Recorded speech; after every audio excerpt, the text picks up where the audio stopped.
உக்ரைனில் சிக்கியுள்ள புதுவையைச் சேர்ந்தவர்களின் விவரங்களை அளிக்க வாட்ஸ்அப் எண்கள் வெளியிடப்பட்டுள்ளது. இதுகுறித்து புதுச்சேரி ஆட்சியர் வல்லவன் வெளியிட்டுள்ள செய்திக்குறிப்பில், புதுச்சேரி அரசு உக்ரைனில் சிக்கி தவிப்பவர்களை மீட்டு புதுச்சேரிக்கு அழைத்து வர கட்டணம் மற்றும் கட்டணமில்லா தொலைபேசி எண்களை அளித்திருந்தது. புதுச்சேரி அவசர கால செயல் மையம் 1070170413225347, காவல்துறை கட்டுப்பாட்டு அறை 112, காரைக்கால் மாவட்ட அவசர கால செயல் மையம் 1070 1077 042268228801 அல்லது 227704 மாகிய உதவி மையம் 180042252949 மற்றும் 0490233222. ஏனாம் உதவி மையம் 180042252303, 0884232505. தொடர்ந்து புதுச்சேரி மாஹே ஏனாம் வாட்ஸ்அப் எண் 9489205039, காரைக்கால் எண் 9943806263 ஆகிய வாட்ஸ்அப் எண்களை பயன்படுத்தி உக்ரைனில் சிக்கி தவிப்போரின் விவரங்களை அளிக்குமாறு கேட்டுக் கொள்ளப்படுகிறது.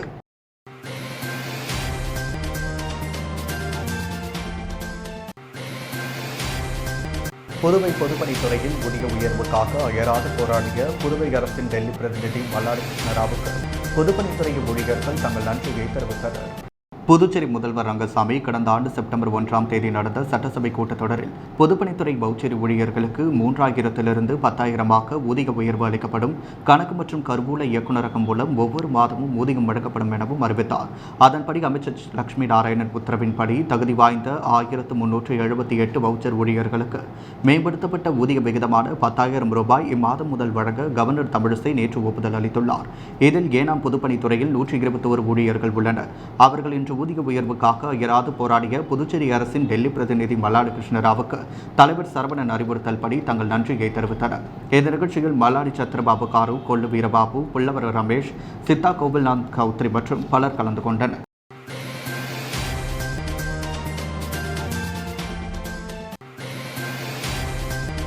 புதுச்சேரி அகில இந்திய சமூக நல அமைப்பின் 23ஆம் ஆண்டின் 2வது கூட்டம் பட்டானூரில் நடைபெற்றது.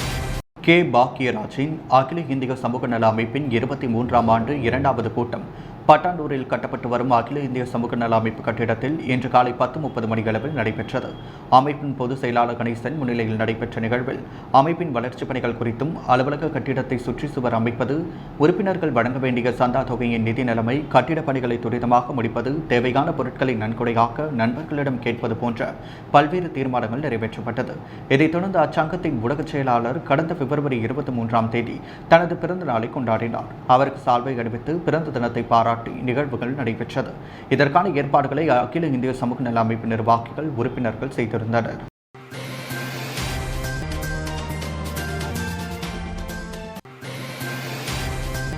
ஆசிரியர் ஸ்ரீ விஸ்வநாதன் அறக்கட்டளை சார்பில் புதுவை இந்திய விளையாட்டு ஆணைய பொறுப்பாளர்கள் முத்துகேசவலு பணி நிறைவு விழா நடைபெற்றது.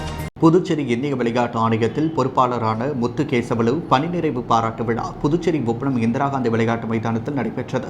தேசிய நல்லாசிரியர் விஸ்வநாதன் அறக்கட்டளை சார்பில் நடைபெற்ற பணி நிறைவு பாராட்டு விழாவில் இந்திய ஆணையத்தில் உறுப்பினராக உள்ள விளையாட்டு வீரர்கள் கலந்து கொண்டு அவருக்கு பாராட்டுகளையும் வாழ்த்துக்களையும் வழங்கினர். மேலும் புதுவையில் உள்ள முக்கிய பிரமுகர்கள் விழாவில் கலந்து கொண்டு பணி நிறைவு பெற்ற முத்துகேசவலுக்கு சால்வை அணிவித்தும் பூங்கொத்து கொடுத்தும் வாழ்த்துக்களையும் பாராட்டுகளையும் தெரிவித்தனர்.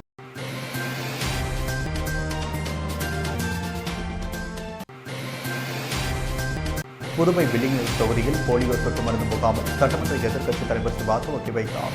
புதுவை மாநிலத்தில் 5 வயதுக்குட்பட்ட குழந்தைகளுக்கு போலியோ சொட்டு மருந்து முகாம் நடைபெற்று வருகிறது. சுமார் 86,801 குழந்தைகளுக்கு 453 மையங்களில் 870 குழுக்களை கொண்டு சொட்டு மருந்து போடப்பட்டு வந்த நிலையில் வில்லியனூர் தொகுதிக்குட்பட்ட வில்லியனூர் ஆரம்ப சுகாதார நிலையத்தில் போலியோ சொட்டு மருந்து முகாமை தொகுதி சட்டமன்ற உறுப்பினரும் சட்டமன்ற எதிர்க்கட்சித் தலைவருமான சட்டமன்ற உறுப்பினர் சிவா துவக்கி வைத்தார். மேலும் சொட்டு மருந்து போட்டுக்கொண்ட குழந்தைகளுக்கு அவர் பிஸ்கட் பாக்கெட்டுகளையும் வழங்கினார். இந்த நிகழ்ச்சியில் மருத்துவர்கள் மற்றும் திமுக நிர்வாகிகள் பலர் கலந்து கொண்டனர்.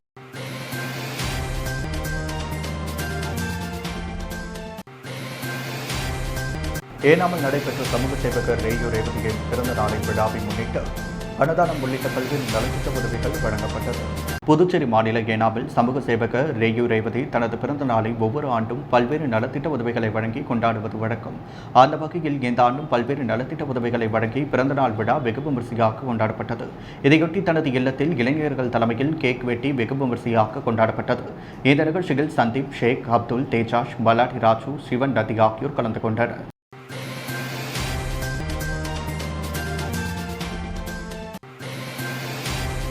புதுவையில் பொது இடத்தில் மது அருந்திய 50 பேரை போலீசார் மடக்கி பிடித்து அதிரடி நடவடிக்கை எடுத்துள்ளனர். புதுச்சேரி சிறந்த சுற்றுலா தலமாக விளங்கி வருகிறது. இங்கு வார இறுதி நாட்களில் தமிழகம், கேரளா, கர்நாடகா உள்ளிட்ட பல்வேறு மாநிலங்களிலிருந்து புதுவைக்கு சுற்றுலா பயணிகள் வருகின்றனர். புதுவையில் உள்ள சுற்றுலா தலங்களான கடற்கரை, பாண்டி மெரினா உள்ளிட்ட இடங்களில் மதுப்பிரியர்கள் அமர்ந்து மது அருந்துகின்றனர். மேலும் அங்கு வரும் சுற்றுலா பயணிகளிடமும் தகராறு செய்துகின்றனர். இது தொடர்பாக போலீசாருக்கு தகவல் கொடுத்து புகார்கள் குவிந்த வண்ணம் இருந்தது. இந்த நிலையில் புதுவை சட்டம் ஒழுங்கு சீனியர் போலீஸ் சூப்பர்டன் தீபிகா உத்தரவின் பேரில் ஒதுக்குச்சாலை காவல் இன்ஸ்பெக்டர் மனோஜ் மற்றும் போலீசார் உப்பளம் புதிய துறைமுகம், பாண்டி மெரினா உள்ளிட்ட இடங்களில் திடீர் ரோந்து பணியில் ஈடுபட்டனர். அப்பொழுது அங்கு மது அருந்து கொண்டிருந்த நபர்களை போலீசார் சுற்றி வளைத்து பிடித்தனர். அவர்களிடமிருந்த பதில் பாட்டில்களையும் போலீசார் பறிமுதல் செய்தனர். ஒரே நாளில் 50க்கும் மேற்பட்டோரை போலீசார் பிடித்து மருத்துவ பரிசோதனைக்காக அரசு மருத்துவமனைக்கு அனுப்பி வைத்தனர். இது தொடர்பாக அவர்கள் மீது போலீசார் வழக்கு பதிவு செய்துள்ளனர். போலீசாரின் இந்த அதிரடி நடவடிக்கைக்கு பொதுமக்கள் வரவேற்பு அளித்துள்ளனர்.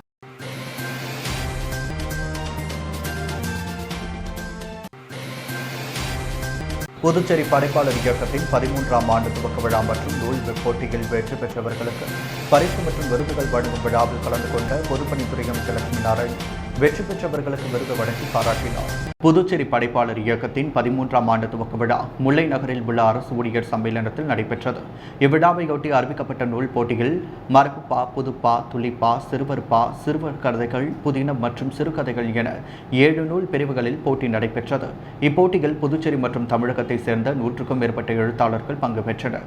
ஒவ்வொரு நூல் பிரிவிலும் தலா 3 பரிசுகள் மற்றும் சிறப்பு பரிசுகள் தேர்ந்தெடுக்கப்பட்டது. இந்த நிகழ்ச்சியில் பொதுப்பணித்துறை அமைச்சர் லட்சுமி நாராயணன் சிறப்பு விருந்தினராக கலந்து கொண்டு நூல் போட்டி மற்றும் போட்டியில் வெற்றி பெற்றவர்களுக்கு பரிசு மற்றும் சான்றிதழ்களை வழங்கி சிறப்பித்தார். பொள்ளாச்சி இலக்கிய வட்ட தலைவர் அம்சப்பிரியா மற்றும் கலை மாமணி அறிமதி இளம்பருதி ஆகியோர் வாழ்த்துரை வழங்கினர். முன்னதாக புதியதாக தேர்ந்தெடுக்கப்பட்ட படைப்பாளர் இயக்க ஆட்சிமன்ற குழு உறுப்பினர்களுக்கு தனித்தமிழ் இயக்க காவலர் தமிழ்மணி தமிழ்வள்ளன் பதவி பிரமாணம் செய்து வைத்தார்.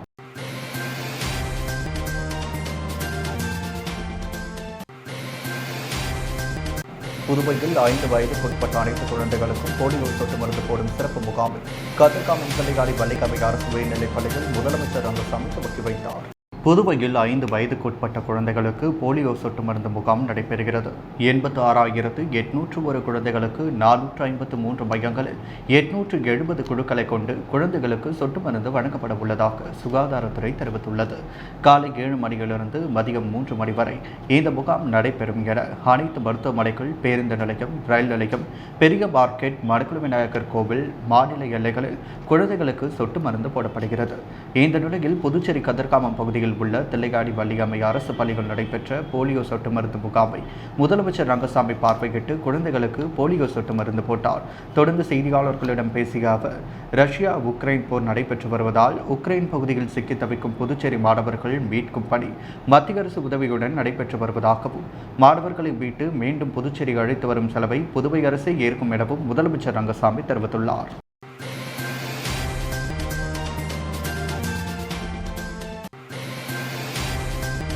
வாரிசுதாரர்களுக்கு அரசு பணி வாங்கித் தருவதாக கூறி பல லட்சம் ரூபாய் மோசடி செய்த அரசு ஊழியர் மீது நடவடிக்கை எடுக்க வேண்டும் என அரசு ஊழியர் சங்கங்களின் சம்மேளனம் கோரிக்கை விடுத்துள்ளது.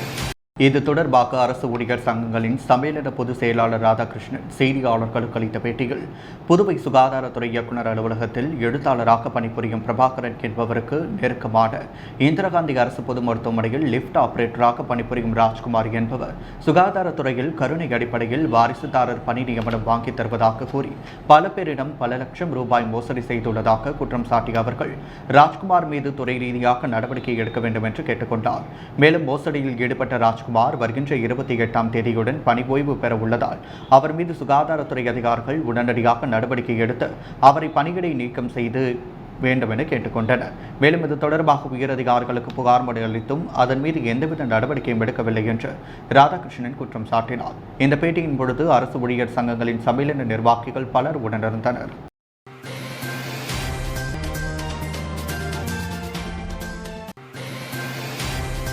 முதலியார்பேட்டை ஹெல்த் ஸ்பிரிங் மருத்துவ மையம் சார்பில் இலவச மருத்துவ முகாம் புதுச்சேரி திமுக மாநில அமைப்பாளர் சட்டமன்ற உறுப்பினர் சிவா துவக்கி வைத்தார். முதலியார்பேட்டை ஹெல்த் ஸ்பிரிங் மருத்துவ மையம் சார்பில் வாரத்தில் ஞாயிற்றுக்கிழமை அன்று நடைபெற்று வரும் இலவச மருத்துவ முகாமை ஏழை எளிய மக்கள் பயன்பெறும் வகையில் நடத்தி வருகிறது. அதன்படி இந்த வார ஞாயிற்றுக்கிழமை இலவச மருத்துவ முகாம் மருத்துவமனை வளாகத்தில் நடைபெற்றது. இதில் சிறப்பு அழைப்பாளராக கலந்து கொண்ட புதுச்சேரி திமுக மாநில அமைப்பாளர் சட்டமன்ற உறுப்பினர் சிவா மருத்துவ முகாமை துவக்கி வைத்தார். இவருடன் தொகுதியின் சட்டமன்ற உறுப்பினர் சம்பத் மற்றும் டாக்டர் ரித்திஷ் ஆகியோர் கலந்து கொண்டனர். முகாமில் காது மூக்கு தொண்டை டாக்டர் அலைன், எலும்பியல் மருத்துவர்கள் டாக்டர் வின்சென்ட், டாக்டர் சக்கரவர்த்தி, பொது மருத்துவம் டாக்டர் வைஷ்ணவி ஆகியோர் முகாமில் பங்கேற்று ஏழை மக்களுக்கு ஆலோசனைகளையும் இலவச மருத்துவ சிகிச்சைகளையும் வழங்கினார். இதில் ஏராளமான ஏழை எளிய மக்கள் கலந்து கொண்டு பயனடைந்தனர்.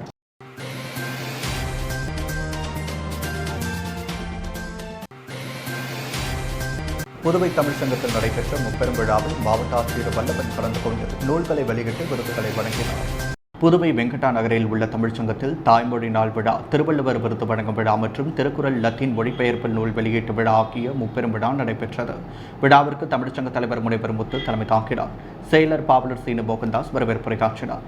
மாவட்ட ஆட்சியர் வல்லவன் சிறப்பு விருந்தினராக கலந்து கொண்டு நூல்களை வெளியிட்டு விருதுகளை வழங்கினார். தொடர்ந்து கலை பண்பாட்டுத்துறை இயக்குநர் கந்தன் வாழ்த்துறை வழங்க வில்லிசை வேந்தர் புலவர் பட்டாபிராமனுக்கு புதுச்சேரி மாவட்ட ஆட்சியர் வல்லவன் திருவள்ளுவர் விருதினை வழங்கியும் 10,000 ரூபாய் பணமுடிப்பையும் வழங்கினார். ஜெயசீல ஸ்டீபனின் திருக்குறள் லத்தீன் மொழிபெயர்ப்பு நூலினையும் வெளியிட்டார். இவ்விழாவில் ஏராளமான தமிழ் அறிஞர்கள், பொதுமக்கள் பலர் கலந்து கொண்டனர்.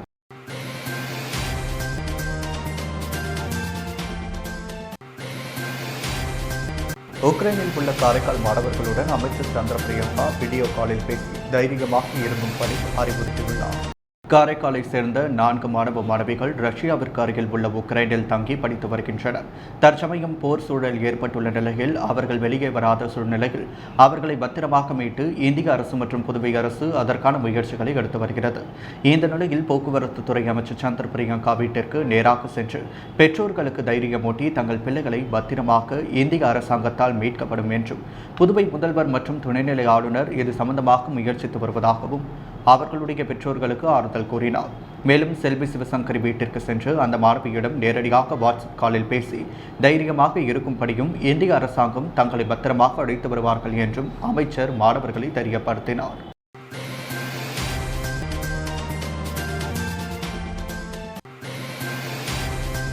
முதலியார்பேட்டையில் சாலையோரங்களில் இருந்த ஆக்கிரமிப்புகளை போக்குவரத்து போலீசார் அகற்றினர். புதுச்சேரி முதலியார்பேட்டை ரயில்வே கேட்டிலிருந்து மரப்பாலம் வரை சாலையில் இரு பகுதிகளும் தற்காலிக டென்ட் அமைத்து வியாபாரம் செய்து வருகின்றனர். பல இடங்களில் பிளக்ஸ் பேனர்கள் வைக்கப்பட்டுள்ளது.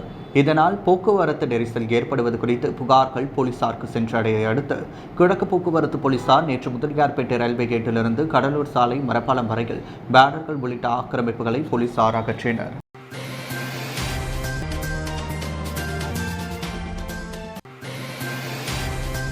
மக்கள் தமிழ் சங்கம் சார்பில் மகாகவி பாரதி கவிதை பரிசளிப்பு விழா புதுவை லப்போர்ட் வீதியில் உள்ள ரெவே சோசியல் கலையரங்கத்தில் நடைபெற்றது. புதுச்சேரி மக்கள் தமிழ்ச்சங்கம் சார்பில் வான்புகழ் வள்ளுவர் வரை ஓவிய திறப்பு விழா மற்றும் மகாகவி பாரதி கவிதை பரிசளிப்பு விழா ரெவே சோசியல் சங்கத்தில் நடைபெற்றது.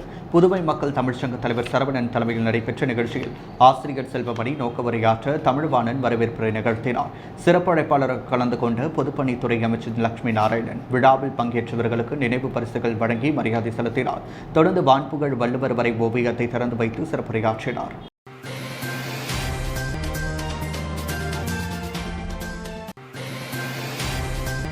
லாஸ்பேட்டை ஹெலிபேட் மைதானத்தில் 92-94 ஆண்டு படித்த நாவலர் பள்ளி நண்பர்கள் குழு சார்பாக சிதறி கிடக்கும் கண்ணாடி பாட்டிலின் சிதறல்கள் மற்றும் குப்பைகளை அகற்றும் சமூக பணி நடைபெற்றது.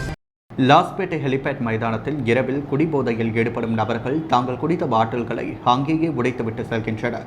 எனவே அங்கு நடைப்பயிற்சியில் ஈடுபடும் பொதுமக்கள் மற்றும் விளையாட்டில் ஈடுபடும் சிறுவர்கள், இளைஞர்கள் பெரிதும் பாதிக்கப்படுகின்றனர். இதை கருத்தில் கொண்டு அந்த இடத்தில் சிதறி கிடக்கும் கண்ணாடி பாட்டிலின் சிதறல்கள் மற்றும் குப்பைகளை அகற்றும் சமூக பணியை 92-94 ஆண்டு படித்த நாவலர் பள்ளி மாணவர்கள் குழு செய்தது. இந்நிகழ்ச்சியில் ஜெகதீசன் வரவேற்புரையாற்ற முருகன் தலைமையேற்க பழனிசாமி முன்னிலையில் நடைபெற்ற இந்த சமூக பணிக்கு லாஸ்பேட்டை காவல்நிலைய ஆய்வாளர் பதிப்பாளர் எஸ் ராசகுமார் சிறப்பு விருந்தினராக பங்கேற்று கூறுகையில் 92-94 ஆண்டு நாவலர் பள்ளி மாணவர்கள் குழு இந்த சமூக பணியை செய்வதைக் கண்டு மகிழ்ச்சி அடைவதாகவும் லாஸ்பேட்டை எலிபேட் மைதானத்தில் இரவில் குடிபோதையில் ஈடுபடும் நபர்கள் தாங்கள் குடித்த பாட்டில் கையை அங்கேயே உடைத்துவிட்டு செல்கின்றனர். எனவே அங்கு நடைபயிற்சியில் ஈடுபடும் பொதுமக்கள் மற்றும் விளையாட்டில் ஈடுபடும் சிறுவர்கள் இளைஞர்கள் பெரிதும் பாதிக்கப்படுகின்றனர். இதை கருத்தில் கொண்டு அந்த இடத்தில் சிதறி கிடக்கும் கண்ணாடி பாட்டிலின் சிதறல்கள் மற்றும் குப்பைகளை அகற்றும் சமூக பணியை 92-94 ஆண்டு படித்த நாவலர் பள்ளி மாணவர்கள் சிறப்பாக செய்திருந்தனர் என குறிப்பிட்டுள்ளார்.